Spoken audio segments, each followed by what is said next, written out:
जय हिमालय, जय भारत। संसार भर में हिमालय लोग यूट्यूब चैनल देख रहे आप सभी का स्वागत है और मैं हूं भारत की राजधानी नई दिल्ली से डॉक्टर हरिश्चंद्र लखेड़। आज चलते हैं नेपाल की राजधानी काठमांडू के निकट पशुपतिनाथ जी के पास। आप जानते हैं कि ज्योतिर्लिंग है, उसमें केदारनाथ जी और पशुपतिनाथ जी दोनों को मिलाकर एक ज्योतिर्लिंग माना जाता है। यानी हम कहें तो संपूर्णता में केदारनाथ जी और पशुपतिनाथ जी जब मिल जाते हैं तब एक ज्योतिर्लिंग बन जाता है। आखिर ऐसा क्यों है? और चाहे केदारनाथ जी हो, बद्रीनाथ जी हो या पशुपतिनाथ जी, इन मंदिरों में दक्षिण भारत के ही पुजारी क्यों पूजा करते हैं? जी हां, इस पर मैं बात करूंगा, लेकिन जब तक मैं आगे बढ़ूं आपसे अनुरोध है कि हिमालय लोग यूट्यूब चैनल को सब्सक्राइब अवश्य कर दीजिए, जो चैनल पर नए हैं या जिन्होंने अब तक ऐसा नहीं किया है। और मेरा एक और चैनल है STV यानी सत्यमेव जयते चैनल, उसको भी देखिएगा, यह आपसे विनम्र अनुरोध है। जो पशुपतिनाथ जी, आप जानते हैं कि काठमांडू से लगभग 3 किलोमीटर दूर उत्तर पश्चिम में देवपाटन एक जगह है, वहां पर बागमती नदी के किनारे पर है भगवान भोलेनाथ का मंदिर, जिनको कहते हैं पशुपतिनाथ। ये मंदिर और केदारनाथ मंदिर दोनों की कथा जुड़ती है। पहले मैं कथा बताऊंगा, फिर पुजारियों के बारे में बताऊंगा। कथा यह है कि आखिर मैं क्यों कह रहा हूं कि दोनों ज्योतिर्लिंग को पूजा करके ही या दोनों को एक साथ एक माना जाता है। वो कैसे? कथा जाती है महाभारत काल से। पांडवों की कथा से आपको जाना होगा। पांडवों ने जब महाभारत युद्ध जीत लिया था तो उन पर एक आरोप था, एक दोष था, वो था भाइयों की हत्या करने का। और इससे उनको, उनके जो पुजारी थे, पुरोहित थे, पंडित थे, उन्होंने कहा कि यदि तुम्हें इस पाप से मुक्ति चाहिए तो तुम्हें भगवान भोलेनाथ के पास जाना होगा, उनकी शरण में जाना होगा, काशी जाना पड़ेगा, भगवान से क्षमा मांगनी पड़ेगी। पांचों पांडव काशी गए, लेकिन भगवान को जब ये मालूम हुआ कि पांडव उनके पास आ रहे तो वो केदारनाथ जी चले गए। पांडव फिर उनके शरण में जाने के लिए केदारनाथ जी गए। भगवान बहुत गुस्से में थे, क्योंकि वहां पर जो केदारनाथ जी का स्वरूप है वो रौद्र रूप भगवान का माना जाता है, भगवान भोलेनाथ का। और यदि आपको 2070 की घटना याद होगी तो उसमें भी रौद्र रूपी भगवान ने दिखाया था, तो वो रौद्र रूप था। तो जब वो वहां पे पांडव लोग गए तो भगवान ने देखा कि वो आ रहे, तो उन्होंने अपना बैल का रूप धारण कर लिया। कुछ लोग भैंसे का कहते हैं, लेकिन वृषभ यानी बैल का उन्होंने रूप धर लिया था और वहां पे वो चलने लग गए। उनमें से महाबली भीम ने उनको पहचान लिया, और जब भगवान ने देखा कि भीम ने पहचान लिया तो वो धरती में समाने लग गए। जब वो धरती में समाने लग गए तो उसी दौरान भीम ने उनकी पूंछ पकड़ ली थी। ऐसा होकर भगवान वहां प्रकट हुए, उन्होंने उनको क्षमा भी कर दिया, लेकिन वे धरती में समा चुके थे और उनका जो धड़ वाला हिस्सा है वो केदारनाथ जी में रह गया, और उनका जो मुख निकला था वो पशुपतिनाथ जी में निकला था। और ये कहा जाता है कि अब वो जो दोनों वहां पे उनके जो स्वरूप है, जो लिंग है, जिस रूप में यदि दोनों को जोड़ दे तो वो एक बैल का रूप दिखता है। और इस तरीके से दोनों जो पीठ है ज्योतिर्लिंग केदारनाथ जी का, वो संपूर्णता में तब आते हैं जब पशुपतिनाथ जी आते हैं।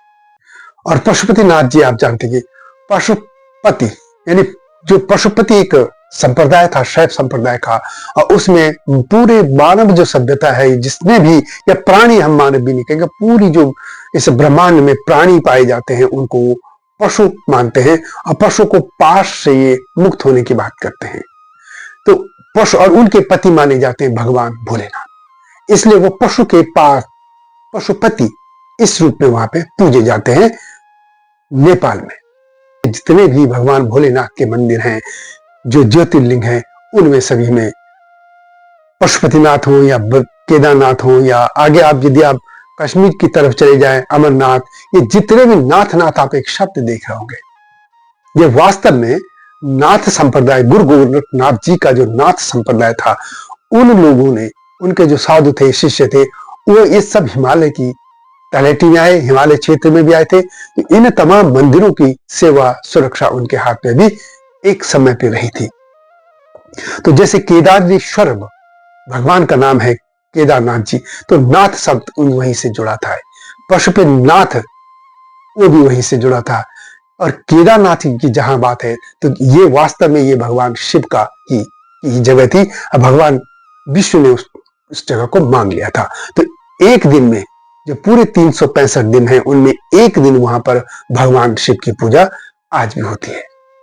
अब बात करते हैं कि आखिर इन जगहों पर भगवान ये जो देवता हैं, चाहे विष्णु भगवान हो बद्रीनाथ जी में वैष्णव धारा, या केदारनाथ जी व पशुपतिनाथ जी में भगवान भोलेनाथ शिव, उनकी जो आराधना होती है उनके मुख्य पुजारी दक्षिण भारत के क्यों होते हैं? कई कथाएं हैं। वैसे बद्रीनाथ केदारनाथ जी को लेकर तो मैं कई वीडियो बना चुका हूं, लेकिन पशुपतिनाथ जी की मैं बात करूंगा पहले यहीं से। भगवान आदिशंकर, आप जानते कि आदि शंकराचार्य जी ने पूरे हिंदू धर्म का पुनरुत्थान किया था। सनातन धर्म का, हिंदू शब्द तो बाद में, बहुत छोटा नाम है हिंदू, तो यह है सनातन धर्म। सनातन धर्म जब वो वहां आए थे तो उन्होंने वहां व्यवस्था दी थी कि उत्तर भारत के पुजारी दक्षिण के मंदिरों में, दक्षिण के उत्तर में जो इनके 4 जगह उन्हें पीठ बनाई थी वहां पर पूजा करेंगे। इस तरीके से ये मालावर क्षेत्र जो केरल का, यानी आदि शंकर के वंशज, चाहे केरल में है कर्नाटक में, वो बद्रीनाथ जी के यहाँ पुजारी होते हैं और मुख्य पुजारी को रावल कहा जाता है। और वैसे सहयोग के लिए डिमरी जैसे और भी कई जातियां कि लोग पुजारी सहायक के तौर पर बद्रीनाथ जी में होते हैं। इसी तरह से केदारनाथ जी में जंगम ब्राह्मण भी कहते हैं उनको, या शैव संप्रदाय के लोग हैं भगवान शिव के, वो लोग वीर शैव कहते हैं वैसे उनको, वो कर्नाटक क्षेत्र के, वो वहां के पुजारी होते हैं। अब आते हैं पशुपतिनाथ में। पशुपतिनाथ जी में 1747 से यह व्यवस्था हुई थी और वहां पर दक्षिण भारत के भट्ट जाति के ब्राह्मण पुजारी होते हैं। वैसे कुछ लोग कहते हैं कि वहां भी आदि शंकराचार्य जी ने ही ये व्यवस्था दी थी और तब से व्यवस्था बीच में टूटती रही। लेकिन मल्ल राजा जब आए थे, एक 2 तरह के मल्ल नेपाल में हुए। एक मल्ल तो काठमांडू घाटी में, जो कि नेवार का राज्य था पहले, उनके राजाओं के समय से व्यवस्था हुई थी। लेकिन एक मल्ल राजा जो सुदूर पश्चिम, यानी जो उत्तराखंड का कुमाऊं क्षेत्र पड़ता है, उससे आगे काली नदी के पास जो क्षेत्र पड़ता है, उस इलाके में मल्ल राजा थे। वो खस मल्ल राजा थे, लेकिन मैं मल्ल कहता हूं नेवारों की बात। उस जमाने से पूजा हो गई थी और तभी से भट्ट ब्राह्मणों की व्यवस्था हो रही थी। उसके लेके 2-3 बातें। एक तो जैसे आदि शंकराचार्य जी की बात हुई, दूसरे मल्ल राजाओं ने की व्यवस्था। एक और कहा जाता था, ये कहा जाता था कि नेपाल में पहले, चाहे वो छोटा नेपाल रहा या फिर वो जब विस्तृत वहां पे छोटे छोटे राज्यों को जोड़ के उसका एकीकरण हो गया, तो तब भी ये था कि जब भी राजा की मृत्यु होती थी तो नेपाल में कोई पूजा नहीं करता था। ऐसे में पूजा कौन करेगा? तो दूसरे राज्य से जो वहां पे पुजारी आते थे, वो चूंकि उस राज्य के नागरिक नहीं थे तो वो पूजा कर सकते थे। इसे मंदिर में पूजा व्यवस्था चलती रहती थी। ये उसका एक धार्मिक पहल महत्व का, ये इस तरीके से उनको बुलाया गया था। एक और बात भी मानी जाती है कि दक्षिण भारत में आज भी ब्राह्मणों को ज्यादा अपने वचन, अपने नियम, नित्य कर्म, पूजा पाठ के लिए ज्यादा उनको संवेदनशील, या ये कह सकते हैं उनको ज्यादा बेहतर माना जाता है, इसलिए उनको भी प्राथमिकता दी जाती थी। लेकिन मुख्य तौर पर आदि शंकराचार्य जी जो व्यवस्था दी गई थे ये मानी जाती थी। इसलिए आज भी पशुपतिनाथ जी में दक्षिण भारत के भट्ट ब्राह्मण पूजा करते हैं। कुछ कहते हैं कि विंध्याचल की पहाड़ियों के होते हैं, लेकिन वो वास्तव में कर्नाटक या उससे विंध्य से नीचे के ब्राह्मण होते हैं। लेकिन आपको याद होगा कि 2009 में जब वहां पे माओवादियों की सरकार आई थी, तो माओवादियों ने एक फरमान निकाल दिया था कि यहाँ पे नेपाल के ही पुजारी होंगे, यानी भारत के नहीं होंगे।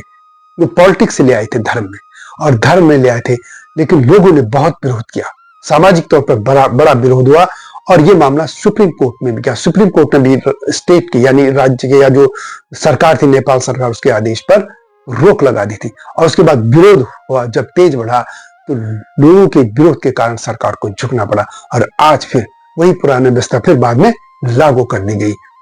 वहां पे कुल 5 पुजारी होते हैं। एक तो होते हैं भट्ट ब्राह्मण, और उनके सहायक होते हैं भंडारी पुजारी। मेन मुख्य जो शिवलिंग को छूने की या उसको पूजा करने की का अधिकार भट्ट ब्राह्मण को है, बाकी किसी को नहीं। बाकी जो पुजारी होते हैं वो सहायक पुजारी होते हैं, भंडारी। इसके अलावा उस मंदिर परिसर में, पशुपतिनाथ जी के मंदिर में और भी कई छोटे छोटे मंदिर है, उनके पुजारी नेपाल मूल के लोग होते हैं। और एक और बात, पशुपतिनाथ जी से एक बहुत बड़ी कथा भी जुड़ी है और वो पॉलिटिकल है। वो ये है कि एक तो यह है कि पशुपतिनाथ जी में कोई गैर हिंदू वहां घुस नहीं सकता, वो जा नहीं सकता भीतर। उनको दूर बागमती नदी के दूसरे किनारे से दर्शन करने की अनुमति है। लेकिन एक पॉलिटिकल कथा भी है, ऑलरेडी एक वीडियो मैंने बनाई है कि राजीव गांधी एक बार नेपाल गए और सोनिया गांधी भी दर्शन करना चाहती थी, लेकिन वहां पे मंदिर प्रबंधन ने मना कर दिया क्योंकि वो ईसाई थी। जब उनको ये हुआ कि तो मंदिर प्रबंधन ने साफ कह दिया कि नहीं, सोनिया गांधी नहीं जा सकती, राजीव गांधी जा सकते हैं। मामला राजा तक, राजा ने भी कह दिया कि मैं इस मामले में दखल नहीं दे सकता, क्योंकि राजा ने पुरी के शंकराचार्य जी से ये पूछा था कि क्या होना चाहिए, तो उन्होंने मना कर दिया। इसलिए पूछा था उनको कि जो नेपाल का क्षेत्र है, वो जो 4 मठ है भगवान आदि शंकराचार्य जी ने किए थे, श्रृंगेरी मठ, पुरी मठ, और जो साथ में है या द्वारका पीठ है, श्रृंगेरी है, पुरी है, और ज्योतिर्मठ वाला, ये 4 इनके अलग अलग क्षेत्र बटे, तो ये पूरी क्षेत्र में आता था। जब ये बात हो गई तो सोनिया गांधी वहां दर्शन नहीं कर पाई। और उसके बाद आपको याद होगा कि एक जासूस थे रॉ में, उनकी एक किताब है बाकायदा इसमें कि किस तरीके से फिर राजीव गांधी नाराज हो गए थे और सोनिया गांधी की नाराजगी के बाद राजीव गांधी भी नाराज थे और उसका दंड नेपाल को भुगतना पड़ा। नेपाल में राजशाही और हिंदू राष्ट्र को समाप्त कर दिया गया था। यह कहानी वहीं से शुरू होती है। और ये जो किताब आई थी, इसका कभी भी कांग्रेस की तरफ से या सोनिया गांधी की तरफ से या कांग्रेस परिवार या गांधी नेहरू परिवार की तरफ से कभी खंडन नहीं किया गया, और मौन यदि है तो इसको स्वीकृति माना जाता है। इसका मतलब ये सच कथा थी। तो ये थी पूरे पशुपतिनाथ जी की ये गाथा। इसके अलावा एक कथा ये भी आती है कि वहां पशुपतिनाथ जी की 4 मुखी लिंग है वहां पे। कहते हैं कि भगवान भोलेनाथ काशी से एक बार वाराणसी चल के बागमती नदी के किनारे इस क्षेत्र में आ गए थे और वहां पे चिंकारा यानी एक हिरण के रूप में वहां पे वो योग ध्यान में चले गए। जब देवता लोग ढूंढते ढूंढते आए कि कहाँ है, तो उनको वहां मिले उस रूप में। तो जब उन्होंने कहा कि आप वापस चलिए, बनारस चलिए, वाराणसी चलिए, काशी चलिए, जो भी आप कहें, जो भी नाम इसको कहें, वहां कहें, तो भगवान ने नदी में छलांग लगा दी थी क्योंकि वो नहीं जाना चाहते थे, तब योग निद्रा में थे। लेकिन उससे उनके सींग के 4 टुकड़े हो गए और उससे उन्होंने फिर ये रूप में वो यानी चतुर्मुखी लिंग के तौर पे वो प्रकट हुए थे। तो इस तरीके से मंदिर की विशेषता है। और ये जितनी महत्ता ज्योतिर्लिंग की है, सभी भारत में जितने भी हैं, वही उतनी ही महत्ता इस तीर्थ की भी है। तो यह थी पशुपतिनाथ जी की मंदिर की गाथा। वीडियो कैसे लगी कमेंट में अवश्य लिखेगा। और मेरा प्रयास रहता है कि भारत और नेपाल सीमाएं भले ही 2 राष्ट्रों की हैं, लेकिन सांस्कृतिक तौर पे हम एक हैं और ये संबंध और मजबूत होने चाहिए। इससे मेरी कोशिश होती है कि उस पक्ष को ज्यादा उभारा जाए जिसमें नेपाल और भारत की जो संबंध है वो और प्रगाढ़ होते रहे। वीडियो कैसे लगी कमेंट में अवश्य लिखें। जल्दी आऊंगा नई स्टोरी के साथ। तब तक नमस्कार। तब तक जय हिमालय, जय भारत। हिमालय पे पेड़ हो तो गीत गाएंगी नदियाँ, गीत गाएंगी नदियाँ।